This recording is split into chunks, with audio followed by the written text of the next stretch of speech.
Perlindungan anak di era digital. Negara mulai mengatur platform. Literasi teknologi dalam ilmu hukum. Selamat datang di channel Literasi Teknologi dalam Ilmu Hukum. Di era digital, anak-anak tidak hanya tumbuh di dunia maya, tetapi juga di ruang digital. Mereka menonton video, berinteraksi di media sosial, dan membangun identitas sejak usia yang sangat muda. Namun, di balik semua itu, ada risiko yang tidak kecil, yakni sebagai contoh konten negatif, perundungan siber, hingga eksploitasi digital. Karena itu, negara, dalam konteks ini Indonesia, mulai mengambil langkah yang lebih tegas. Melalui Permenkomdigi nomor 9 tahun 2026 yang merupakan penjabaran dari peraturan pemerintah nomor 17 tahun 2025, pemerintah Indonesia mulai mengatur secara lebih konkret perlindungan anak di ruang digital. Mulai tanggal 28 Maret 2026, akun anak di bawah usia 16 tahun pada platform digital berisiko tinggi akan mulai dibatasi, bahkan dinonaktifkan secara bertahap. Platform yang dimaksud bukan platform kecil. Kita berbicara tentang ruang digital yang digunakan jutaan orang setiap hari, seperti YouTube, TikTok, Facebook,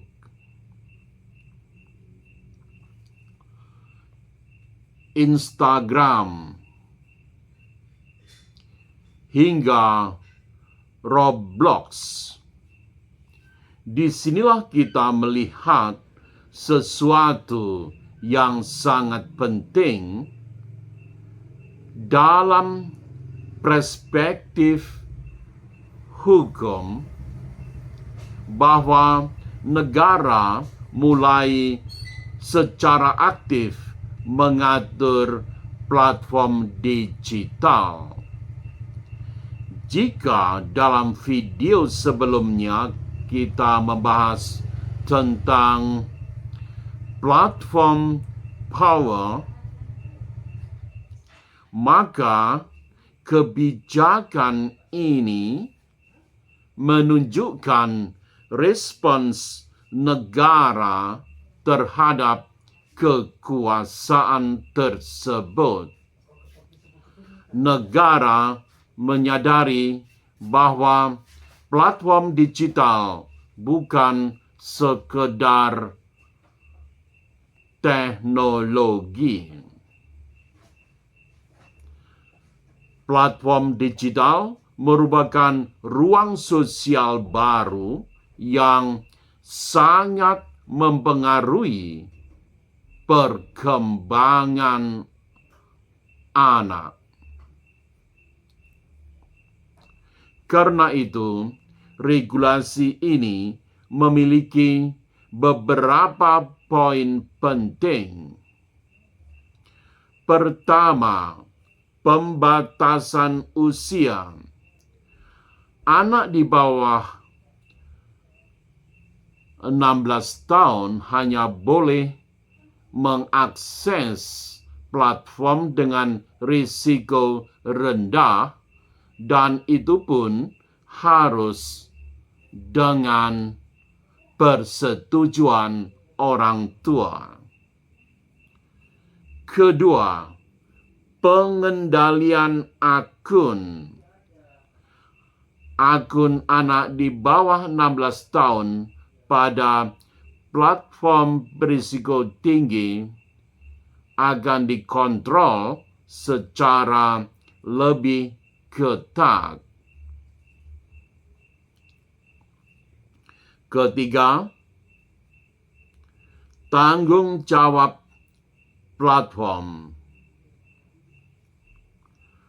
Platform tidak lagi bisa sepenuhnya menyerahkan tanggung jawab kepada pengguna. Mereka juga harus ikut memastikan bahwa ruang digital aman bagi anak. Namun, di balik kebijakan ini muncul pertanyaan hukum yang penting.